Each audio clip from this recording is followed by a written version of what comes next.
Salut, c'est Karine et aujourd'hui on va voir comment envoyer les données de tes leads de Wallaxy vers le CRM de ton choix.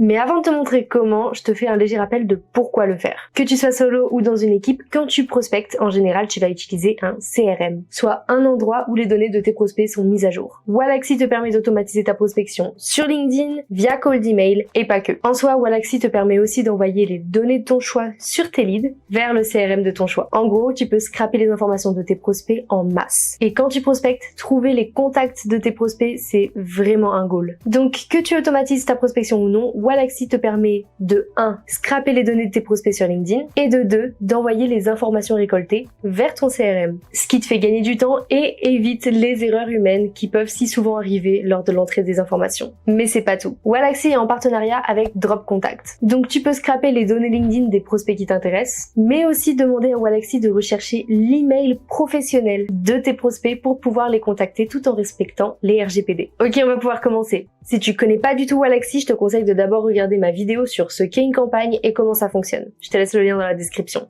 Maintenant, je pars du principe que tu connais les campagnes Wallaxy. Tu as deux manières d'envoyer les informations à ton CRM. Ça peut être au travers d'une campagne comprenant l'étape CRM Sync, dans quel cas les informations seront envoyées dès que le prospect arrive à cette étape. Et l'autre manière est disponible depuis toutes les campagnes. Une fois que ta campagne est lancée, tu peux l'éditer et ajouter un envoi de données vers ton CRM quand le prospect répond. Dans quel cas, Wallaxy enverra les informations à ton CRM, à la seule condition que le prospect ait répondu à l'un de tes messages dans ta campagne. Que ce soit par email si ta campagne comprend un email ou via LinkedIn. Et oui, parce que pour rappel, si un prospect répond, il sort automatiquement de la campagne. On va donc pouvoir connecter notre CRM. Comme tu peux le voir, on a créé des raccourcis pour certains CRM. On a une intégration native pour HubSpot et NoCRM.io. Avant de te parler des autres CRM, parlons HubSpot. C'est l'un des CRM les plus utilisés, donc ça me semble important de te montrer comment s'y connecter. Je pars du principe que tu as déjà un compte chez HubSpot. Tout ce que tu as à faire, c'est connecter le compte et accepter la connexion du côté d'HubSpot. Le CRM te demandera à quel compte HubSpot tu dois rattacher le compte Wallaxy. Là, je te laisse choisir. Moi, j'en ai qu'un, donc le choix n'est pas difficile. Tu suis toutes les étapes, tu verras, c'est assez intuitif. Et hop, t'as synchronisé Wallaxy et HubSpot. Maintenant, quand tu retournes sur Wallaxy, tu peux voir que tu as accès à toutes les informations que tu peux envoyer de ton prospect vers HubSpot.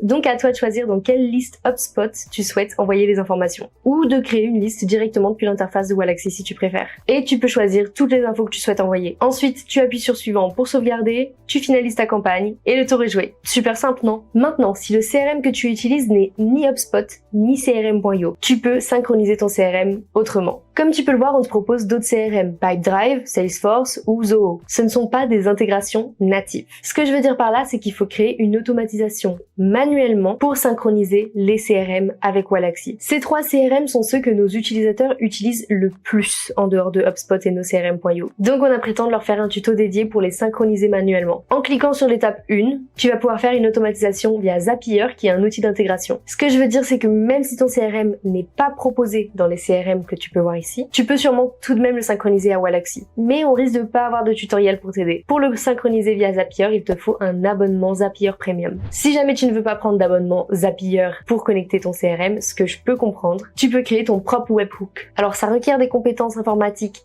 assez poussées, mais c'est possible. Tu peux aussi utiliser un webhook venant d'un autre outil d'intégration comme Integromat ou N8N. Tu auras juste à coller l'URL de ton webhook depuis la catégorie webhook. Bon, ça se trouve, je te perds depuis plusieurs secondes parce que tu sais pas ce que c'est un webhook. Je vais pas me lancer dans la définition exact, mais plutôt expliquer ce qui se passe. Que tu utilises Zapier ou un autre outil d'intégration, le webhook sera sous forme d'URL. Lorsque l'étape CRM Sync sera appliquée, Wallaxy enverra toutes les informations récupérées sur chaque prospect concerné à cette URL sous forme de fichier JSON. De là, Zapier ou donc tout autre outil d'intégration que tu auras décidé d'utiliser récupérera ces informations et les enverra au CRM de ton choix. Bon, on va regarder la pratique, ce sera plus simple. Si tu utilises Zapier et que ton CRM n'est pas proposé, je te conseille de vérifier sur notre blog si on n'a pas déjà un tuto dédié à ton CRM. Au moment où je tourne cette vidéo, on a un article pour Axonote, Airtable, Sendyblue et celle-ci, en plus de ceux qui sont affichés sur le Sync CRM. Pense à vérifier parce que ça pourra t'accompagner dans le processus comme chaque CRM est différent. Si jamais tu trouves pas ton CRM sur notre blog, je te conseille de choisir l'intégration Google Sheets. Mais ça veut pas forcément dire que tu auras à utiliser Google Sheets.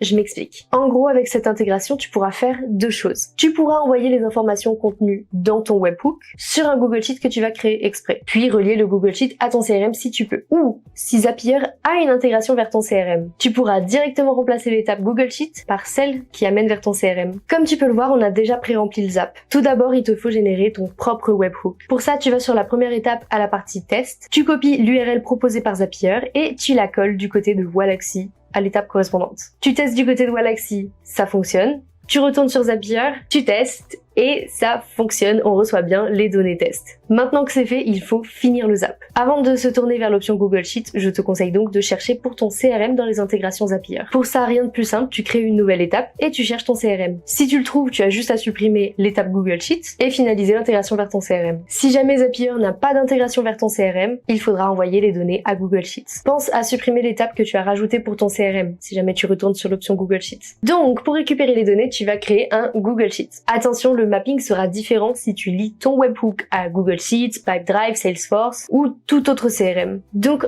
encore une fois, si ton CRM est HubSpot, NoCRM.io, Pipedrive, Salesforce, Zoho, Axonote, Airtable, Sendyblue ou celle-ci, tu as un tutoriel dédié à ton CRM qui t'attend dans la description. Donc, créons ce Google Sheets maintenant. Essaye de le nommer de façon à ce qu'il soit facile à retrouver. Il va falloir que tu nommes les colonnes. C'est le moment où tu vas choisir quelles données tu souhaites récupérer. Tu peux retrouver dans la donnée test qui a été envoyée à Zapier toutes les données que tu peux récupérer. Comme tu peux le voir, tu as le prénom, le nom et tellement plein d'autres informations. Il faut que tu définisses chaque info que tu souhaites récupérer et lui attribuer une colonne. Si jamais tu n'as pas nommé une colonne, Zapier n'enverra pas de données dans les colonnes vides. Donc c'est vraiment capital que tu définisses les colonnes avec les données que tu souhaites récupérer. Une fois les colonnes nommées, on retourne sur le Zap. Tu connectes ton compte Google, tu choisis ton Drive, tu choisis le document que tu viens de créer et la page sur laquelle vont aller les informations. Maintenant, à toi de définir quelle information sera envoyée à quelle colonne. Une fois rempli, tu lances le test pour vérifier que tout est bon. Pendant que le test se fait, pense à t'abonner à notre chaîne YouTube. Tu deviendras un expert en marketing avec nos vidéos. Ok, on peut bien constater que les informations sont rentrées sur le sheet. Bon, ça bien sûr c'était le test, mais si le test est concluant, tout est en place pour les vrais prospects. Il faut juste bien penser à activer le Zap pour que ça fonctionne et bien sûr finaliser la campagne du côté de Waalaxy. Chaque nouveau prospect qui rentrera dans l'étape CRM Sync sera envoyé sur le Google Sheet et ou le CRM de ton choix. Bon, tout est